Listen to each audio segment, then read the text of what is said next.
Ces chèques Orange facilitent la vie. À Bruxelles, 27 000 personnes se font payer en titres-service, dont 97% de femmes. L'augmentation du prix des titres-service va-t-elle leur profiter? Les syndicats l'aimeraient et rappellent que les entreprises ont une marge entre ce qu'elles touchent et ce qu'elles versent en salaire.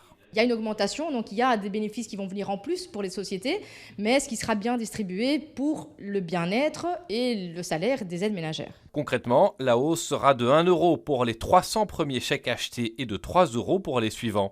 Les syndicats se demandent si cela n'impactera pas aussi le nombre de titres-service commandés. Avec l'énergie maintenant qui est au plus haut, ils doivent déjà payer plus cher le gaz, donc ils vont peut-être vouloir moins chauffer leur maison aussi. Ça va devenir un petit peu un luxe de prendre une aide ménagère 3-4 heures, qui vont peut-être passer de toutes les semaines à tous les 15 jours. Voilà pour le point de vue syndical. À la Fédération de l'intérim, on suit aussi le dossier de près et on estime que la réforme était nécessaire.